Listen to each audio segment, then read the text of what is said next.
22 अप्रैल को पहलगांव में हुए आतंकी हमले का परिणाम पाप को पालने वाले पाकिस्तान को कुछ इस तरह से मिला है।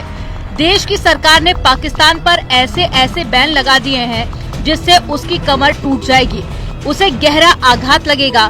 पहले पानी की वजह से पाकिस्तान बूंद बूंद को तरसने वाला था, तो अब भारत ने पाकिस्तान से आने वाले सभी सामानों के आयात पर रोक लगा दी है, जिसका मतलब ये है कि अब पाकिस्तान से सीधे या किसी और रास्ते से कोई चीज भी भारत में नहीं लाई जा सकेगी।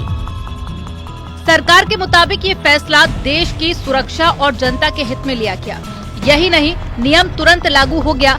सरकार के नोटिफिकेशन में कहा गया है कि अगर किसी को इस रोक से छूट चाहिए तो उसे पहले भारत सरकार से इजाजत लेनी होगी। पहलगांव हमले के बाद में सरकार ने पाकिस्तान से पहले डायरेक्ट ट्रेड यानी कि एक्सपोर्ट इंपोर्ट को बंद किया था। अब सरकार ने इनडायरेक्ट इंपोर्ट भी बंद कर दिया है। ये पाकिस्तान पर गहरी चोट है। जिन्होंने ये हमला किया है, उन आतंकियों को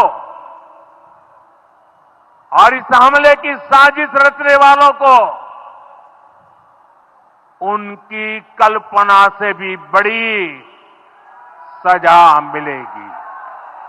अब आतंकियों की बची खुची जमीन को भी मिट्टी में मिलाने का समय आ गया है। पाकिस्तान में भारत के एक्शन का अंजाम भी दिखने लगा है। पाकिस्तान पर भारत की तरफ से हो रहे चौतरफा प्रहार से वहां हाहाकार मच गया। वैसे भी पाकिस्तान आर्थिक तंगी से जूझ रहा है। कर्ज, मुद्रास्फीति और आंतरिक अस्थिरता पाकिस्तान को खोखला कर चुकी है।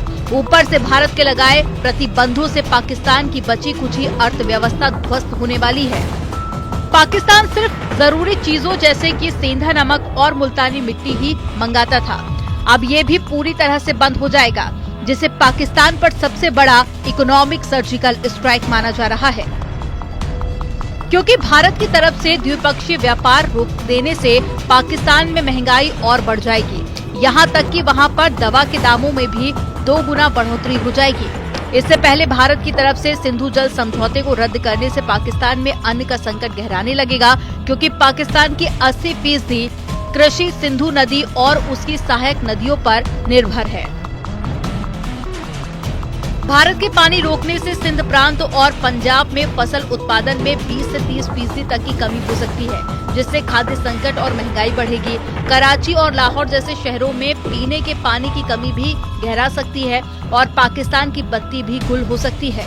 पहलगांव हमले के बाद में भारत के एक्शन से घबराए पाकिस्तान ने भारतीय एयरलाइंस के लिए अपना हवाई क्षेत्र बंद कर दिया था, जिसके बाद में भारत ने पाकिस्तान विमानों के रास्ते बंद कर दिए, जिसका असर पाकिस्तान पर खासा देखने को मिल रहा है।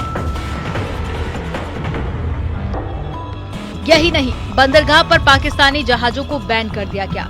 इसके साथ ही भारत ने पाकिस्तान पर डिजिटल स्ट्राइक भी की है। पाकिस्तानियों के यूट्यूब चैनल और सोशल मीडिया अकाउंट को ब्लॉक कर दिया गया। इसके अलावा विश्व के मंच पर भी पाकिस्तान को घेरा जा चुका है। पहलगांव हमले के लिए पाकिस्तान को जिम्मेदार ठहराते हुए संयुक्त राष्ट्र और 13 विश्व नेताओं को सबूत दिए हैं, जिसके चलते कई ताकतवर देशों ने आतंक के खिलाफ भारत का साथ देने का ऐलान किया। यानी पहलगांव हमले के बाद पाकिस्तान पर हर तरफ से भारत प्रहार कर रहा है।